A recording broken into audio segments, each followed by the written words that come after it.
नमस्कार, जय हिंद, वंदे मातरम दोस्तों। कैसे हैं सभी? उम्मीद करता हूँ बहुत ही अच्छे होंगे, बेहतरीन होंगे और अपनी तैयारी जोर-शोर से कर रहे होंगे। तो आप देख सकते हैं कि आज की जो क्लास है ये रहने वाली है एसएससी जीडी एग्जाम के लिए कांस्टेबल जीडी का एक प्रैक्टिस सेट आप इसे समझ सकते हैं और ये प्रीवियस पेपर है आप लोग देख सकते हैं स्क्रीन पर। ये जो पेपर हुआ है 1/3/2024 को 1/3/2024 को फर्स्ट शिफ्ट में 9 से 10 बजे तक ये जो पेपर हुआ है उसके मैथ्स के सारे क्वेश्चन जो 20-20 क्वेश्चन आए हैं तो वो सभी क्वेश्चन मैं आप लोगों को इस क्लास में सॉल्व कराने वाला हूं। तो अगर आपका भी वर्दी का सपना है, आपने भी 2025 में वर्दी का सपना देखा है तो अपना मेहनत आप स्टार्ट कर दीजिए क्योंकि एग्जाम में अब ज्यादा टाइम बचा नहीं है, लगभग 1 महीना आप लोगों के पास है।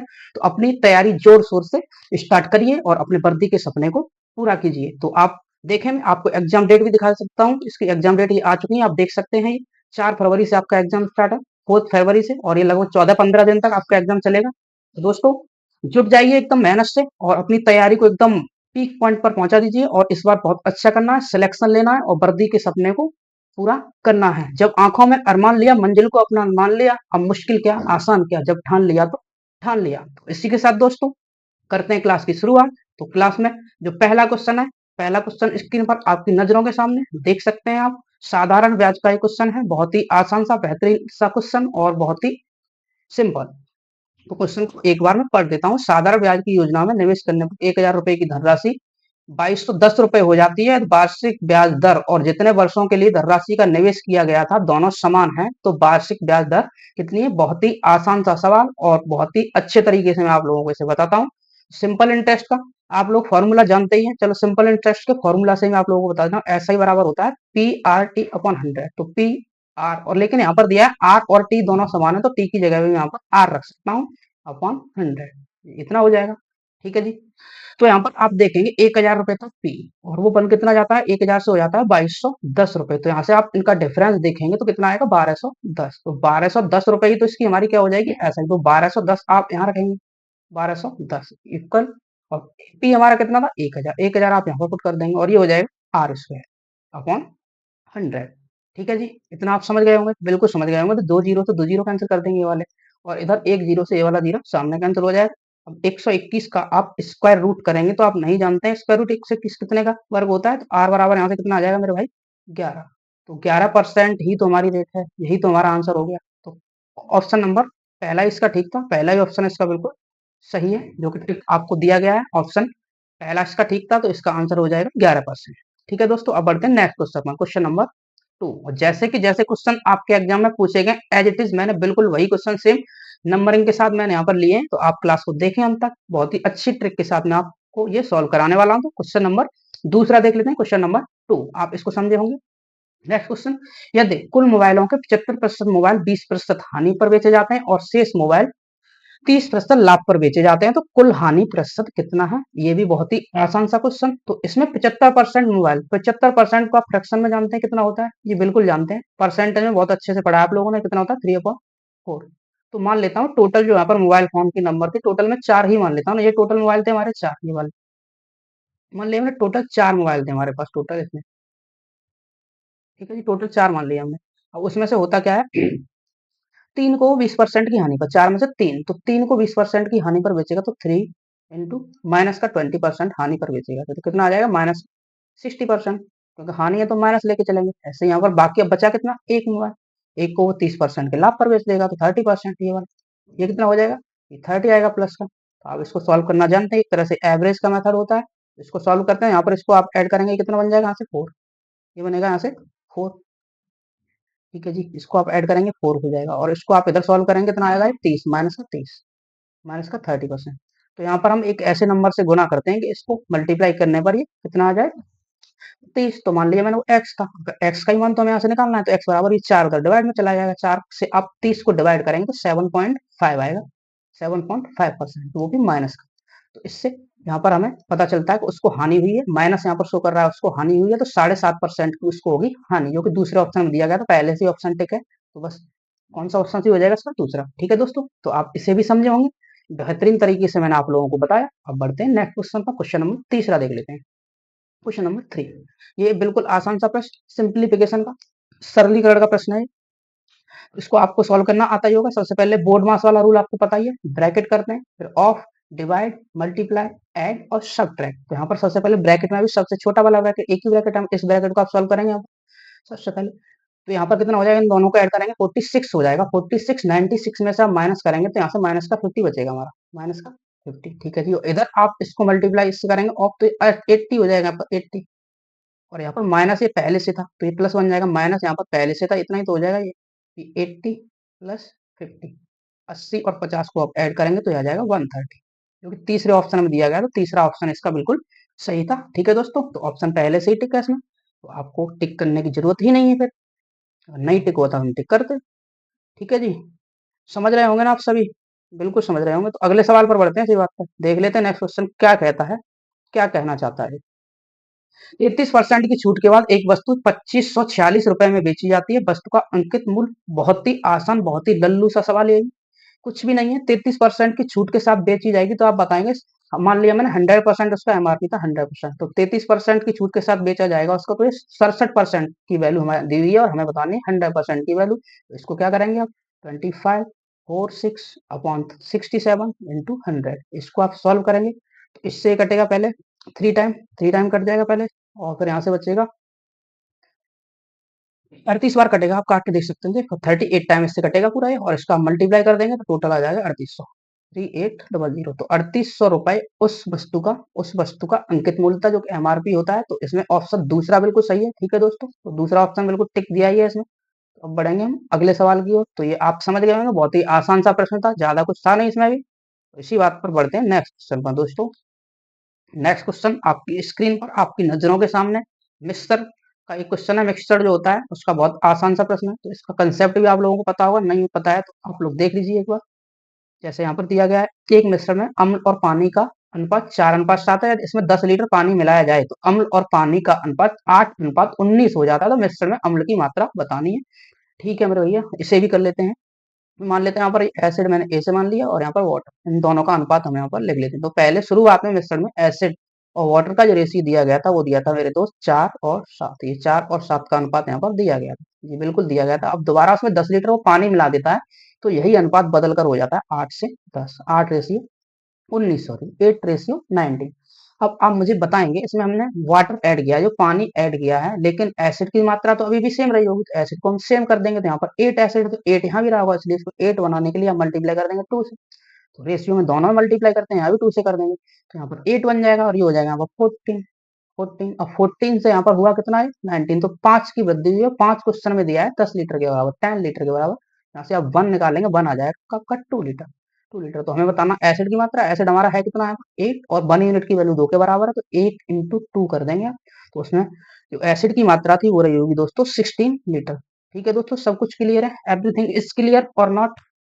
अगर नहीं क्लियर है तो एक बार दोबारा से आप रिपीट करके देख लें वीडियो को, आपको बिल्कुल समझ में आएगा। तो ऑप्शन चौथा बिल्कुल सही था इसका, जो कि दिया गया है चौथे ऑप्शन में। तो अगले क्वेश्चन पर बढ़ लेते हैं, नेक्स्ट क्वेश्चन देखते हैं। क्वेश्चन नंबर 6 इस क्लास का, question number 6 time and work का। बहुत ही आसान सा प्रश्न, लेकिन थोड़ा कंसेप्चुअल है, तो आप इसे बड़े ध्यान से समझें। थोड़ा अलग टाइप का प्रश्न ये पूछा गया है, इसमें दिन की संख्या नहीं पूछी है, इसमें पूछा है सबसे ज्यादा कुशल कौन है। तो जो भी प्रश्न है पहले एक बार पढ़ लें। अमित, सुमित और विनीत मिलकर एक काम पूरा करते हैं। अमित और सुमित मिलकर काम का 70% भाग पूरा करते हैं, तथा सुमित और विनीत मिलकर उस काम का 50% भाग पूरा करते हैं। तो तीनों में सर्वाधिक कुशल कौन है। ठीक है जी भाई, तो यहाँ पर मान लिया मैंने अमित को ए से मान लिया, अमित प्लस सुमित प्लस विनीत, ये तीनों मिलकर काम करते होंगे भैया 100%, 100% काम करते होंगे ये। ठीक है जी, आप इतना मान सकते हैं जी, बिल्कुल मान सकते हैं, क्यों नहीं मान सकते, क्यों, अपने आप में कोई भी काम 100% रहा होगा तो बिल्कुल मान सकते हैं। तो आगे वो देता है सुमित और अमित। अमित और सुमित मिलकर इसी काम का करते हैं भैया 70%। ठीक है जी, ये 70% करते हैं दोनों।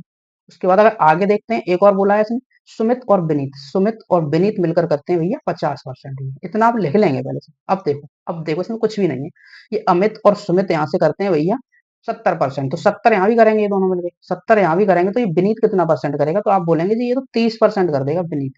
विनीत काम करेगा 30%। ठीक है जी, अब विनीत 30 करेगा तो विनीत यहाँ भी 30 करेगा, यहाँ भी 30 करेगा विनीत 30%। तो बाकी का ये सुमित कितना करेगा यहाँ पर, ये 20% करेगा, तभी तो 50 आएगा ये। 20 और 30 50। अब सुमित भैया यहाँ 20% करता है, तो 20% यहाँ भी करेगा सुमित, ये 20% सुमित यहाँ भी करेगा। तो ये जो बाकी का काम अमित ने किया होगा इसमें। अब इसका पेन का थोड़ा कलर चेंज कर दूं, आप लोगों को दिखने में दिक्कत हो रहा है जी। तो यहाँ पर 70 में से 20 इसने कर दिया, तो बाकी का इसने ए ने कितना किया होगा भैया 50%, ये 50%। तो सबसे ज्यादा कुशल कौन हो गया? एक बार यहाँ पर फिर से लिख देता हूँ, जो विनीत है वो करता है 30% का, ठीक है जी, और अमित करता है यहाँ पर 50% का, 50%, और सुमित करता है मेरे दोस्त 20% का। तभी तो टोटल 100 बन रहा है। अब इसको ऐड करके देख सकते हैं, सबसे तेज कौन है इसमें? सबसे ज्यादा जो काम करेगा वही सबसे तेज होगा। तो 50% काम किया भैया अमित ने। अमित ही इसका सबसे सर्वाधिक कुशल कामगार होगा। तो इसमें ऑप्शन नंबर चौथा बिल्कुल ठीक था, चौथा बिल्कुल सही है, ठीक है दोस्त। तो आप समझ गए होंगे, इस प्रश्न को आप ऐसे ही बनाएंगे, बिल्कुल आसान था। मैंने इतना लिखकर आपको समझाएगा, आप बिल्कुल लिखने का इतना भी जरूरत नहीं है, वहीं कर सकते थे इसे सॉल्व, ठीक है जी। तो अब बढ़ते हैं अगले सवाल पर। नेक्स्ट क्वेश्चन नंबर 7 देख लेते हैं। 15 लड़कों के एक समूह की औसत आयु 24 वर्ष है। 13 वर्ष की आयु वाला एक लड़का समूह छोड़ देता है, एक नया लड़का समूह में शामिल होता है और उस समूह की औसत आयु 13 वर्ष, एक वर्ष बढ़ जाती है, तो नए लड़के की आयु कितनी है? तो मेरे भाई ये भी बहुत आसान एवरेज का क्वेश्चन है। तो एवरेज आप जानते ही हैं, नंबर टोटल यहाँ पर सम से हम जितने यहाँ पर व्यक्ति होते हैं या संख्या उससे डिवाइड कर देते हैं, औसत हो जाता है। ये अभी बताने की जरूरत नहीं है, अब ये प्रश्न हम सॉल्व करते हैं। जैसे 15 लड़के थे दोस्तों, यहाँ पर 15 50 जी, तो उनकी औसत उम्र थी 24 वर्ष, 24 ईयर, ये बिल्कुल इतनी थी। अब यहाँ पर क्या हुआ कि यहाँ से एक लड़का चला गया, 13 वर्ष जिसकी आयु, तो 13 वाला यहाँ से चला जाता और उसकी जगह एक नया लड़का आता है। तो उससे क्या होता है कि इसमें औसत में जो 15 व्यक्ति थे उनके औसत में एक एक की वृद्धि हो जाती है। तो आप मुझे बताएंगे 15 के में अगर एक एक की वृद्धि होगी तो 15 की वृद्धि तो हो जाएगा, 15 की वृद्धि ही होगी, ठीक है जी। अब ऐसा हुआ क्यों? क्योंकि 13 साल वाला लड़का यहाँ से जा चुका है और उसकी जगह एक नया व्यक्ति आया है, तो वो 15 एक्स्ट्रा लेकर आया होगा। 13 तो होगा ही, वो 13 वाला गया उसकी जगह आया, तो 13 वर्ष तो उसकी उम्र होगी और 15 उसके पास एक्स्ट्रा होगी, तो 13 आप इसमें ऐड कर देंगे। तो 15 और 13 कितना हो जाएगा? 28। तो जो नया लड़का आया होगा उसकी उम्र वही है 28 ईयर होगी, तभी वो बाकी के 15 को एक एक दे पाएगा, तब यहाँ पर टोटल ये औसत में एक की वृद्धि होगी। तो इसका सही आंसर ऑप्शन नंबर 1 था, जो कि ऑप्शन 1 दिया गया है। 28 वर्ष उस नए लड़के की उम्र होगी। तो दोस्तों बहुत ही आसान तरीका मैंने आप लोगों को बताया, और आप तरीके से अगर इस क्वेश्चन को करेंगे तो आपको यही करना पड़ेगा। इसमें आप 15 से और 24 का मल्टीप्लाई करेंगे, फिर इधर से 13 इसमें से माइनस करेंगे, फिर दोबारा से इसको सॉल्व करना पड़ेगा, तो ये बहुत ही लेंथी हो जाएगा। तो वो वाला तरीका आप ना लगाएं, इसी तरीके से आपको बनाएं, बहुत ही जल्दी बन जाएगा आपका प्रश्न, ठीक है जी। तो अब बढ़ते हैं अगले सवाल पर। नेक्स्ट क्वेश्चन देख लेते हैं, क्वेश्चन नंबर 8। एक वस्तु 20% की छूट पर बेची जाती है। वस्तु के अंकित मूल्य और विक्रय मूल्य का अनुपात। 5 सेकंड का सवाल, कुछ भी नहीं है। 20% भैया 1/5 होता है जी, 1/5। तो ये आप एमआरपी मान लेंगे, एमपी मान लेंगे एमआरपी, और ये यहाँ पर ये छूट है उसकी, ये डिस्काउंट है। तो यहाँ पर जो डिफरेंस होता है वही इसका सेलिंग प्राइस होता है। सेलिंग प्राइस कितना हो जाएगा? ये 4 जी। विक्रय मूल्य, और इसने पूछा है इसका अंकित मूल्य और विक्रय मूल्य का अनुपात। तो अंकित मूल्य था हमारा 5 और विक्रय मूल्य हमारा था 4। तो 5:4 is the right answer of this question, जो ऑप्शन तीसरे में दिया गया है। Option 3 is correct of this question, ठीक है जी। तो अब बढ़ते हैं अगले सवाल पर। नेक्स्ट क्वेश्चन देख लेते हैं, क्वेश्चन नंबर, आपको उम्मीद है क्वेश्चन अच्छे लग रहे होंगे, क्लास भी अच्छी लग रही होगी। तो अब बढ़ते हैं इस क्वेश्चन पर। उस त्रिभुज की ऊंचाई ज्ञात कीजिए जहां उस ऊंचाई के संगत आधार ऊंचाई का आधा है। तो इसमें चित्र आप ना बनाएं, बस आप लोगों को पता है ट्रायंगल का जो एरिया होता है, डेल्टा त्रिभुज का एरिया जो होता है, जब हमें उसका बेस पता है तो 1/2 बेस इंटू हाइट, यही तो होता है जी, बिल्कुल होता है यही। तो आप क्या करेंगे यहाँ पर, इसमें एरिया तो दिया ही है 144, 144 आप यहाँ पुट करेंगे 144, और इधर 1/2 उसने बोला है जो उसका आधार है, ऊंचाई का आधा है, तो भैया मैं ऊंचाई यहाँ पर 2x मान लेता हूँ मैं। तो आधार कितना हो जाएगा? x हो जाएगा। आधार हो जाएगा, नहीं हो जाएगा? बिल्कुल हो जाएगा। 2 से 2 ये कैंसिल हो जाएगा, एक्स स्क्वायर यहाँ से कितना आ जाएगा? 144, 144। तो x यहाँ से निकलेगा 12, लेकिन ये x अभी जो निकल के आया हुआ है आधार, हमें चाहिए इसकी h आधार की डबल थी, तो ये 12 इंटू 2 कर देंगे आप, तो 24 सेंटीमीटर इसकी हो जाएगी हाइट, जो कि तीसरे ऑप्शन में दी गई है। तो 24 इसका सही आंसर है, ठीक है जी। ठीक है मेरे भाई, समझे होंगे आप इसे अच्छे से। फॉर्मूला बेस्ड क्वेश्चन था। तो अब बढ़ते हैं इसी बात पर नेक्स्ट क्वेश्चन पर, क्वेश्चन नंबर 10। आज की क्लास का क्वेश्चन नंबर 10 देख लेते हैं, क्या कहता है 10। देख सकते हैं दोस्तों आप क्वेश्चन, ये है मेंसुरेशन का क्वेश्चन, और वो भी परसेंटेज का क्वेश्चन है, बहुत ही आसान सा। तो इसको सॉल्व करने के लिए आप कुछ नहीं करना है। यहाँ पर यदि गोले की त्रिज्या 80% कम कर दी जाए तो गोले का आयतन कितने प्रतिशत कम हो जाएगा जी, ठीक है। तो 80% आप जानते हैं कितना होता है? 4/5, 4/5, ठीक है जी। तो उसकी जो रेडियस है, रेडियस वो कर दी जाती है 5 से 4 घटा दी जाती है, तो रेडियस कितनी बचेगी जी? 1 बचेगी। रेडियस 5 से उसकी हो जाएगी 1। तो मैंने आप लोगों को पहले ही बताया, अगर उसको वॉल्यूम का अनुपात हमें निकालना हो तो वॉल्यूम भैया इसका क्यूब आप कर देंगे, तो 125 हो जाएगा। 125 से वॉल्यूम उसका हो जाएगा 1। तो यहाँ से डिफरेंस आप देखेंगे कितने की कमी हो गई, 124 की। 124 की हमें परसेंटेज में बताना, तो 124 अपॉन 125। आप इसको चेंज करेंगे प्रतिशत में, तो 100 से आप मल्टीप्लाई कर देंगे। इसको आप काटेंगे 25 से, 5 बार कटेगा और ये 4 बार कट जाएगा, ठीक है जी। और इसको आप मल्टीप्लाई करेंगे 24 चौके 96, 24 चौके 96 और ये 496 आ जाएगा, 496।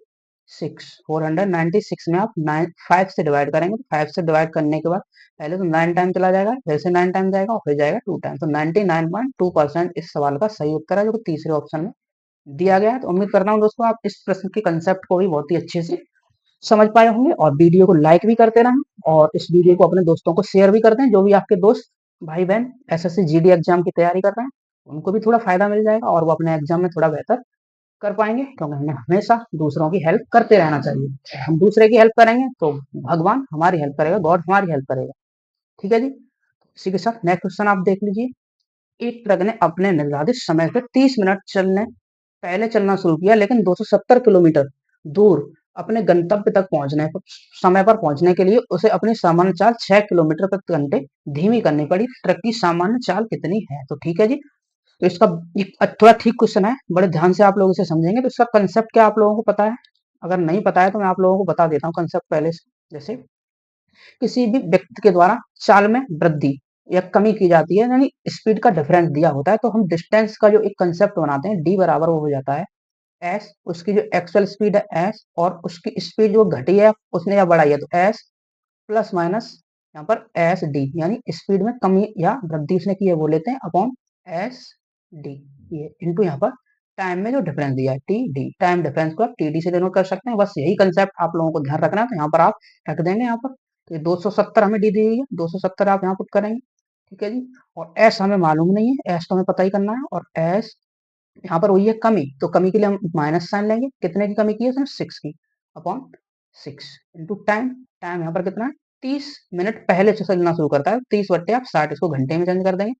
कटने के बाद कितना आ जाएगा? 1/2, 1/2 हो जाएगा, तो 6 दूनी 12 हो जाएगा, 12 से इधर मल्टीप्लाई हो जाएगा, तो एस और एस माइनस 6 आप इसे सॉल्व करेंगे, एस इंटू एस माइनस 6, तो ये कितना आ जाएगा?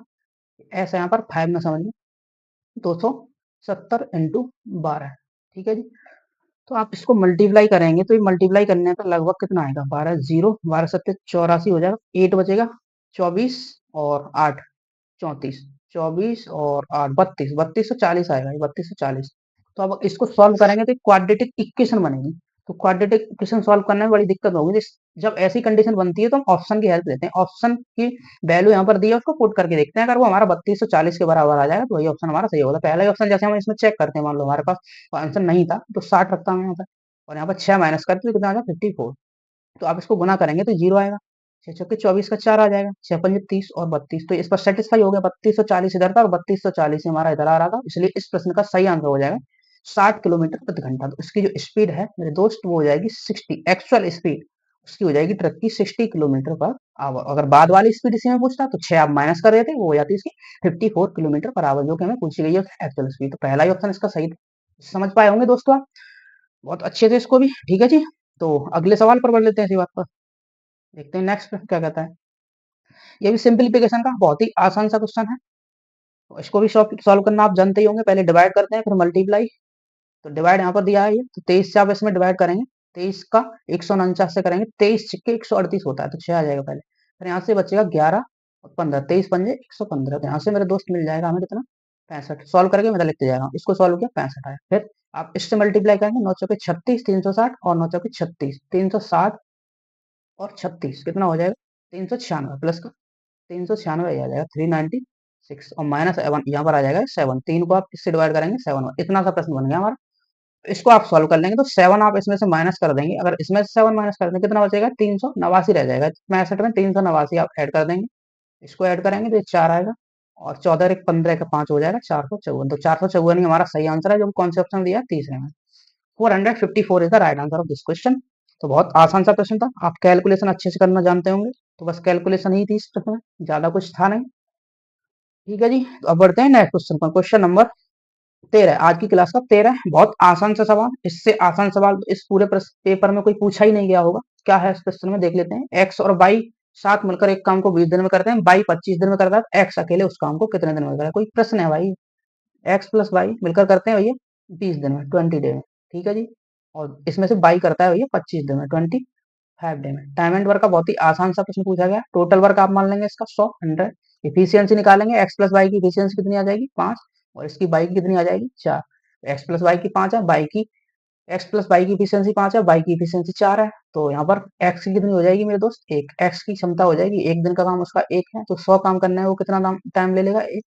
एक उस टोटल काम को अकेले कर पाएगा 100/1, 100 दिन में, 100 डे में, 100 डे, जो कि दूसरे ऑप्शन में दिया गया 100 डे इस सवाल का सही उत्तर है। बहुत ही आसान सा प्रश्न था।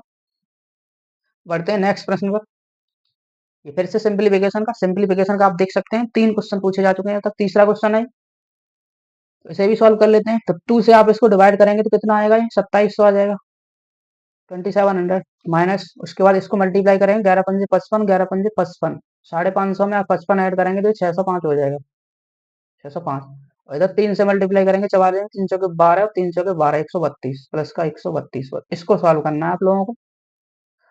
तो क्या करें, पहले इसमें से माइनस करने, 2700 में से 600 आप माइनस करेंगे, 2100 बचेगा, 2100 में से 5 और माइनस कर देंगे तो कितना बचेगा, 2095, 2095 और प्लस 132, 132 आपको ऐड करना है। इसमें लास्ट में 7 आना चाहिए, तो 7 हमें एक ही ऑप्शन में दिख रहा है, आगे हम सॉल्व नहीं करेंगे, जो कि ऑप्शन चौथे में दिया है, तो क्यों ही सॉल्व करेंगे। आप करना चाहे तो कर सकते हैं, 9 और 3 12 हो जाएगा ये, ठीक है। और यहाँ से एक और एक 2 हो जाएगा, और 2227, ठीक है।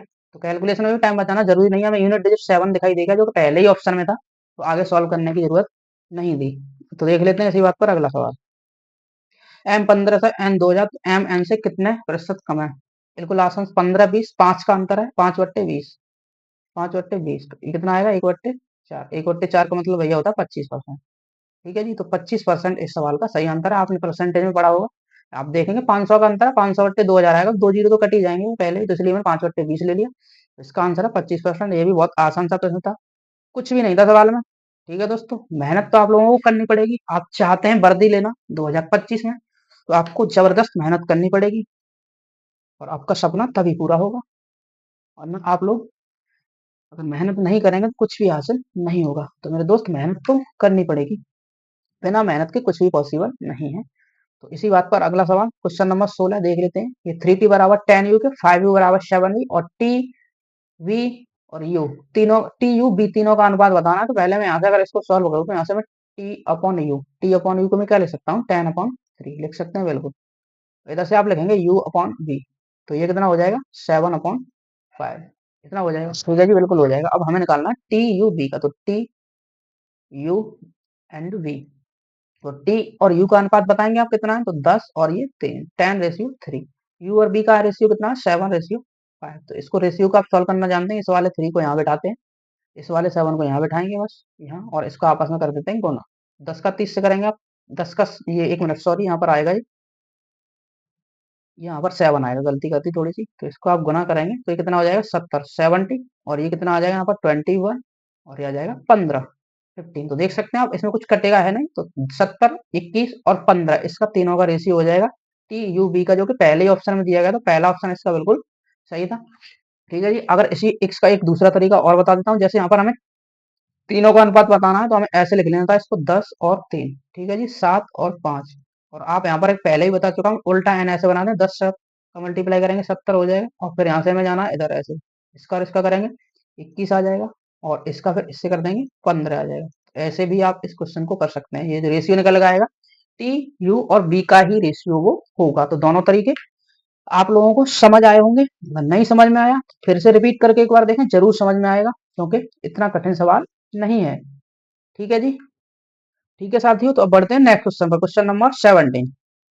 एक वस्तु का क्रय मूल्य 4600 रुपए, यदि हानि प्रतिशत 12% है, तो वस्तु का विक्रय मूल्य कितना है। तो क्या आप मुझे बताएंगे, अगर मैं इसका जो क्रय मूल्य 100 मान लूं, और उसमें 12 की हानि हो जाती है, तो उसने कितने रुपए में उसको बेचा होगा।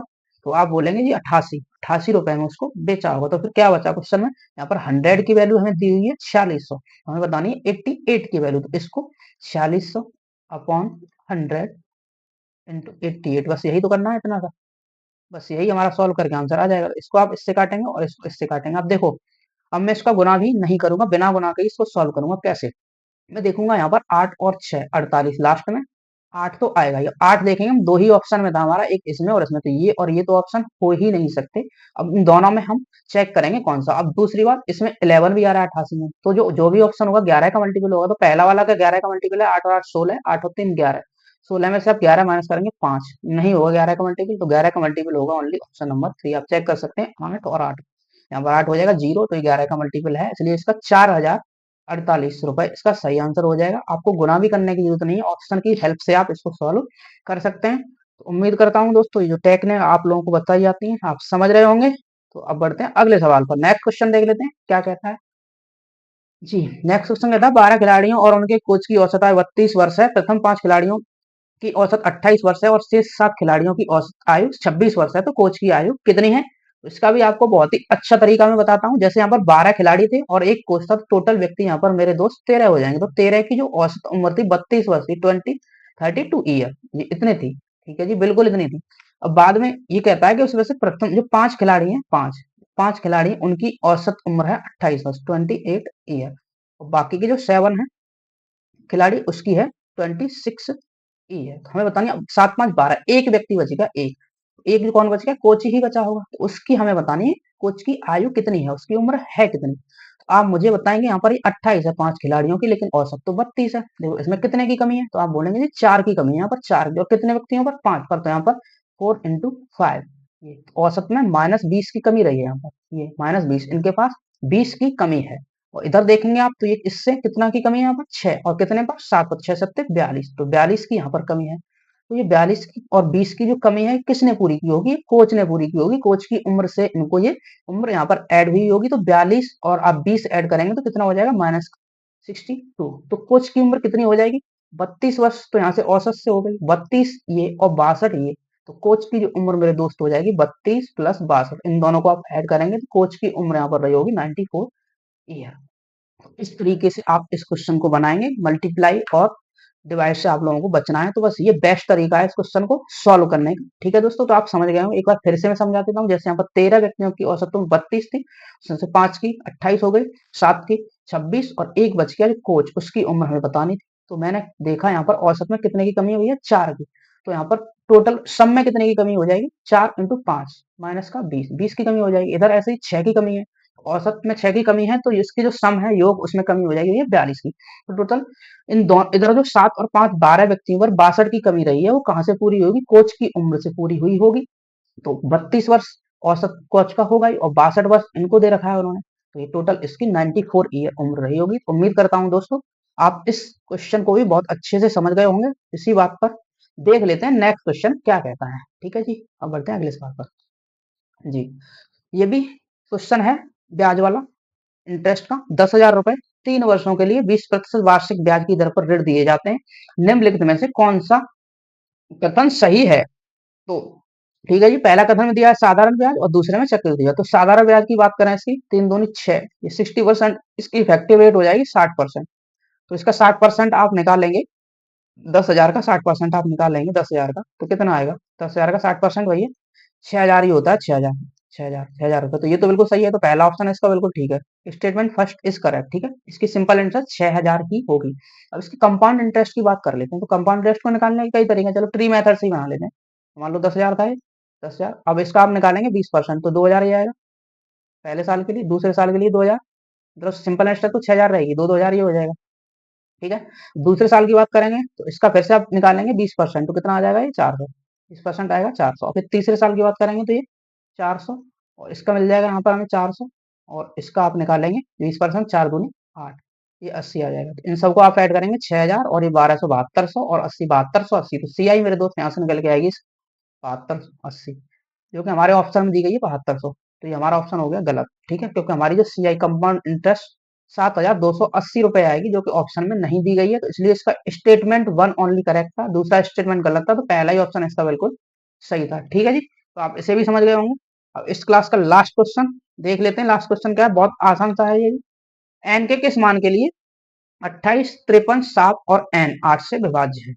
ठीक है जी, कितना आसान से, तो 8 का डिविजिबल टेबल आप लोगों को पता ही होगा। हम लास्ट के 3 डिजिट बस चेक करते हैं, लास्ट के 3 37 और एन आप इधर लिख लें, लिखना जरूरी भी नहीं है, वहीं कर सकते थे। बस इसको चेक करेंगे। तो यहाँ पर मैं देखता हूँ 8 से मैंने 37 को डिवाइड किया तो 8 से 32 होता है, तो यहाँ से कितना बच जाएगा 5 5। अब यहाँ पर आप n की वैल्यू कितनी लेंगे कि 8 से फिर से कट जाए, तो यहाँ पर भैया 6 लेना पड़ेगा। तो 8 का 1 2 3 4 5 8 से 56 होता है, 8 दूनी 16 होता है, यहाँ पर 56 हमें लेना पड़ेगा। ठीक है, तो 2 रखेंगे, नहीं कटेगा, 3 पे भी नहीं कटेगा, तो n का मान कितना लेना पड़ेगा 6। n क्योंकि 8 से 56, तो यहाँ पर ये n का मान रहा होगा मेरे दोस्त 6, n बराबर 6 इस क्वेश्चन का सही आंसर है, जो कि तीसरे ऑप्शन में दिया गया था। तीसरा ऑप्शन आप लोगों को इसका टिक करना था। तो ठीक है दोस्तों, इतने से सवाल दे, इतने सवाल क्या मतलब टोटल 20 क्वेश्चन आप लोगों को बता दो।